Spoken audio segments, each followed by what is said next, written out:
Hey everyone, welcome back. We're doing a deep dive today into a total classic. Yeah. The 7 Habits of Highly Effective People by Stephen Covey. Yeah, a classic for sure. I mean, everyone from like top CEOs to honestly even me, I feel like, has been impacted by this, but we're not gonna just like list the habits, you know? Right. We Yeah. really want to like get into why, like what are the deeper principles behind these habits that make them so powerful? One of the coolest things that Covey does right off the bat is he doesn't just give you a bunch of tips or, techniques. Right. He challenges you to examine your paradigms. Okay, paradigm. See, that's where I kind of get lost, you know? It's like, oh boy, Yeah. philosophy lecture, here we come. It's actually simpler than it sounds. Yeah. Think of it like this, those optical illusions. Oh, yeah. Like the one where it's like an old woman and a young woman in the same image. Mm-hmm. And depending on how you look at it, you see one or the other. Yep. That's your paradigm at work, like shaping how you see the world. So it's like our mental operating system or something. Exactly, Okay. yeah. And he's saying that if we can work on those, like, those underlying systems, it creates like a much deeper change than just trying to like tweak our behavior. Exactly. Yeah. It's like having a GPS that's programmed for like the wrong destination, Oh, yeah. You could follow the directions perfectly, Right. but you're still going to end up in the wrong place. You're lost. So Covey's work is really about making sure your inner GPS is set to get you where you actually want to go. I love that. So instead of just changing our actions, it's like, whoa, hold on a second. Yeah, Maybe my map of reality is totally off. exactly. Have you ever had one of those moments where like your whole perspective on something just like shifted? Oh, yeah. It's like you suddenly see the world in a whole new light. Absolutely. And that's where this distinction between the character ethic and the personality ethic comes in. Right. The character ethic being all about like integrity, honesty, fairness, like those timeless principles, the stuff that really builds like a solid inner core. Yep. And then there's the personality ethic, which is more about, those outward techniques or those quick fixes to try to be successful. Right. It's like putting a Band-Aid on a much deeper issue. Yeah, and those personality techniques, they might get you some short-term gains. Yeah. But Covey argues that for true lasting effectiveness, it has to come from that strong foundation of character. Yeah. It's like building a house. You wouldn't just focus on the paint color and the furniture, if the foundation was crumbling. Exactly. He even tells that story about trying to teach his daughter about sharing. Oh, yeah. And he realized like later on that he was way more concerned with how it made him look as a parent than with actually like instilling that value in his daughter. It's like, whoa, talk about a paradigm shift. Yeah. He's like, wait a minute, it's my own character that's the root issue here. It's so powerful. And, it reminds me of the idea of the PPC balance. Okay, PPC balance, that's one of his big ones. Yeah, it's all about making sure that we're not just chasing results, but also taking care of the very thing that produces those results. Okay, break down PPC for me because I always get those letters mixed up. So think of the fable of the goose that lays the golden eggs. Okay, the goose and the golden egg. I've heard this one. Yeah, so the golden eggs represent the P, right? The product, like the outcomes we're chasing. Okay. The goose itself is the PC, Mm. the production capability, like the actual source of those golden eggs. Oh, so if all you care about is getting those golden eggs and you don't take care of the goose, You're in trouble. you're in big trouble. Exactly. Covey says this principle applies to every area of life. Finances, relationships, health, even organizations. Wow. You can't constantly demand golden eggs without investing in the well-being and development of the goose. That is such a good point. I think so many of us, in this day and age can relate to that feeling of like pushing ourselves to the limit, Yes. neglecting our own well-being just to get those results. Yeah. And it really makes you think like, where in my life am I kind of sacrificing the goose for the golden eggs? Yeah, are you feeding the goose? Exactly. And that's a great place to leave it for part 1. Absolutely. Come back for part 2 and we'll keep going deeper into these habits. Sounds good. So, we were just talking about the goose and the golden eggs. Right. Taking care of ourselves so we can keep producing those results. Exactly. And that actually ties in really well with habit 2. Begin with the end in mind. Okay, begin with the end in mind. So this is where he uses that visualization Oh, yeah. of like attending your own funeral, right? It's powerful. It's a little morbid, but it really makes you think. You imagine, like, you're sitting there listening to people talk about your life. What do you want them to say? Yeah. What kind of legacy do you want to leave behind? It's a great way to kind of check in and see, are you actually living in a way that's going to lead to that outcome? It's like holding up a mirror to your life and being like, whoa, is this really, is this really what I want? Exactly. And Covey says, This all ties back to the principle that all things are created twice. First mentally and then physically. Right, so it's like an architect wouldn't just start building a house without a blueprint. Exactly. You got to have that vision first. Yeah, you need that clear vision of what you want before you can start building it in the real world. So it's not just about managing time or tasks. It's about leading your life. Yeah. Really clarifying what matters most and making sure your actions are aligned with that. Yes, it's about being the author of your life story, not just a character reacting to whatever happens. So true. And speaking of stories, that's where he introduces this idea of rescripting. Ah, yes. Which I think is super fascinating because we all have these kind of ingrained scripts, like habitual ways of thinking and behaving. Totally. And sometimes those scripts are holding us back. Absolutely. And Covey uses that amazing example of Anwar Sadat, the former president of Egypt. Oh, yeah. He had been raised, to hate Israel. He'd even vowed to never shake an Israeli's hand. And then he had this huge paradigm shift and realized that holding on to that script of hatred was not serving him or his people. So he rewrote the script, and it led to that historic peace treaty between Egypt and Israel. Exactly. Such a powerful example of how we can use our imagination and our conscience to literally reshape our realities. It gives me chills. Okay, so we've got this big picture vision from Habit 2. Yeah. But how do we actually put it into practice? Well, that's where Habit 3 comes in. But first things first. First things first, this is where the rubber meets the road. Yeah, exactly. This is about effective self-management. And this is where he introduces the time management matrix, right? Yes, the one with the 4 quadrants. With the 4 quadrants, I feel like I need that on my wall all the time. It's so helpful because it helps you categorize your activities based on urgency and importance. Okay. And Covey says that, we often get trapped in this tyranny of the urgent, those quadrant 1 activities that are like screaming for our attention. Yes. But don't actually move us toward our goals.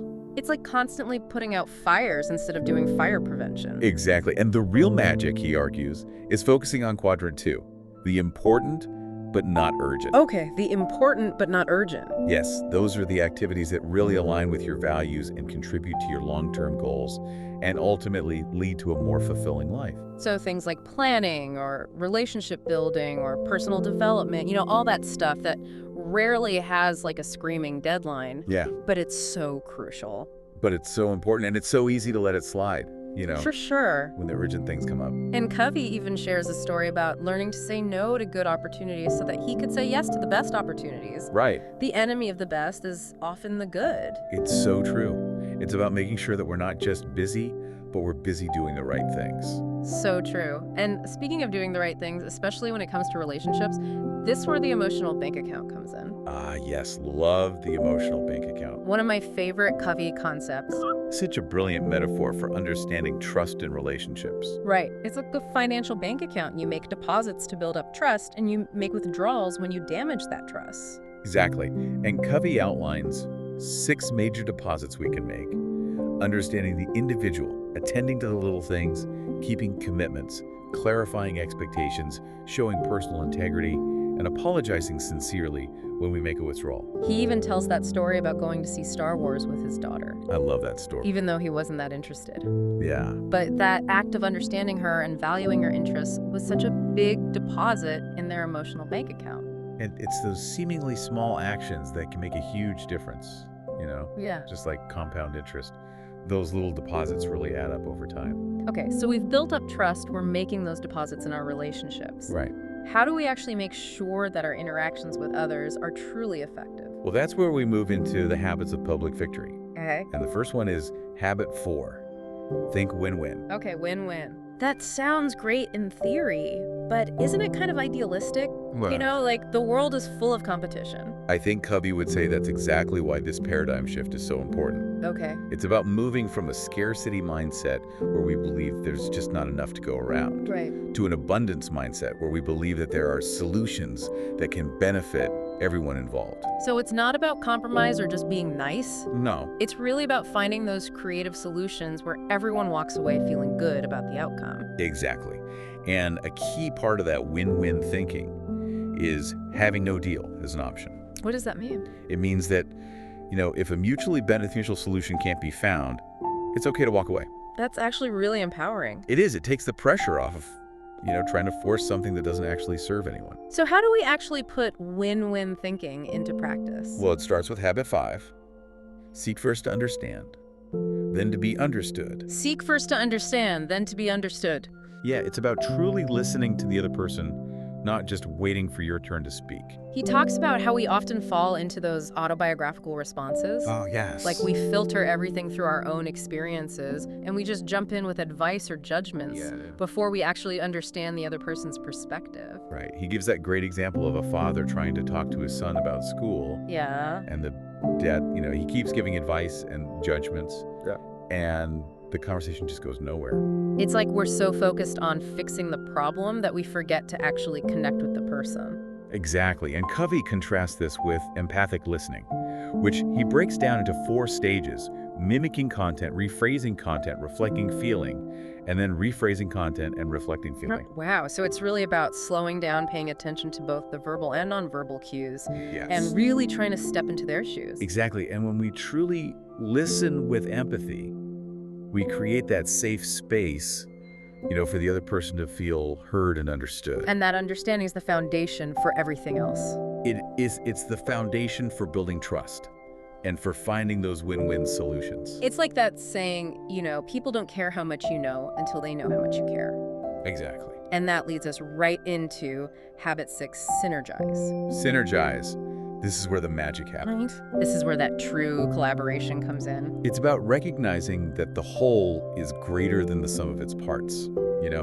It's about valuing differences, embracing diverse perspectives, and working together to create something new and better than anyone could have achieved alone. He uses that analogy of the team that's hacking through the jungle. Oh, yeah. They're so focused on the task, that they don't even realize they're in the wrong jungle. Totally. And it's like, whoa, hold on a second. Let's step back, get a bigger picture, Yeah. Recognize that different perspectives can actually lead us to a better path. Absolutely. It's about shifting from a my way or the highway mentality to an our way mentality. Our way. I love that. Yeah. And Covey even shares a story about experiencing synergy in a classroom setting. Mm-hmm. The students were hesitant to share their ideas at first, but as the level of trust increased, they started building on each other's contributions. Cool. And they came up with something far more innovative than they could have imagined individually. That's awesome. Yeah. But isn't it hard to achieve that synergy when everyone has, different opinions? Well, that's where all those previous habits come in. When you have that high emotional bank account, that win-win mindset, Right. and the ability to truly understand other people, you create that perfect environment for synergy to flourish. He gives that example of the couple trying to plan a vacation. Oh, yeah. And they have totally different desires. Totally. But because they have that foundation of trust and understanding, Right. they're able to create a third alternative that's even better than either of their original ideas. It's like that saying, if you want to go fast, go alone. If you want to go far, go together. Ooh. Synergy is about going far together. Okay, so we've covered a lot of ground paradigms, character habits 1 through 6. Yes, we have. What's the final piece of the puzzle? That brings us to habit 7, sharpen the saw. Sharpen the saw. I love this one. Yeah, it's all about renewal, taking care of ourselves so we can show up as our best selves in all areas of life. You can't pour from an empty cup. Exactly. You can't be truly effective if you're running on fumes.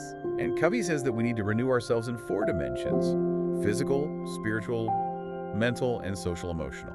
Okay, break down those 4 dimensions for me because I want to make sure I'm sharpening the saw in all the right ways. Absolutely. Well, the physical dimension is all about taking care of our bodies. Right, like diet and exercise and all that. Exactly. Covey was a big advocate for exercise. Yeah. He talks about how it not only benefits our physical health, but also our mental clarity, emotional resilience, even our proactivity. Yeah, it's like that feeling you get after a good workout, Totally. You just feel energized and ready to tackle the world. Exactly. And he even tells this story about a friend of his who was really pushing himself with weightlifting. Oh, yeah. And the guy was struggling, but Covey encouraged him to keep going, saying like, hey, the real growth happens when you push past your comfort zone. It's like challenging ourselves to become stronger physically and mentally. Absolutely. But, renewal isn't just about hitting the gym. Right. What about the spiritual side of things? Yeah, for Covey, spiritual renewal came from daily meditation and studying scriptures. Okay. But he recognizes that it might look different for everyone you know. Right. It could be spending time in nature, listening to music that moves you, volunteering your time, anything that connects you to something larger than yourself and brings you a sense of peace and purpose. And he tells that really touching story about the doctor who gives his patient 4 unique prescriptions. Oh, yes. For spiritual renewal. I love that story. One is like reconnect with the joy you felt as a child. Yeah. Another one is focus on gratitude. Mm-hmm. And the other 2 are about giving anonymous service and letting go of worry. It's such a beautiful reminder that spiritual renewal isn't about following a rigid set of rules. Right. It's about finding those activities that nourish your soul and bring you a sense of connection and meaning. So we've got the physical, the spiritual. What about the mental dimension? Ah, yes. Covey was all about lifelong learning. He believed that we should be constantly expanding our minds through reading, writing, engaging in thought-provoking conversations, seeking out new experiences. So it's like keeping our minds sharp and staying curious.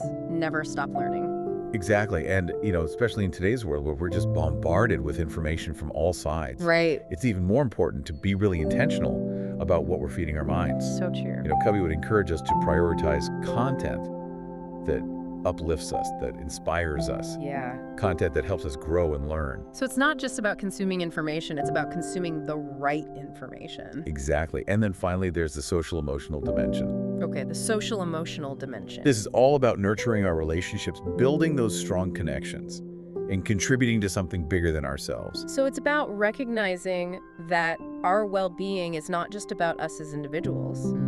It's about those connections we have with others and the contributions we make to the world around us. Exactly. Covey emphasizes that all 4 dimensions of renewal are interconnected. When we invest in one area, it positively impacts the others. Oh, that's cool. It's like this ripple effect, creating this upward spiral of growth and well-being. I love that. And he also encourages us to make renewal a daily practice, right? The daily private victory. The daily private victory. Even just like dedicating 1 hour each day to renewing ourselves physically, spiritually, mentally. That would make a huge difference. It can make a huge difference. It's those small, consistent efforts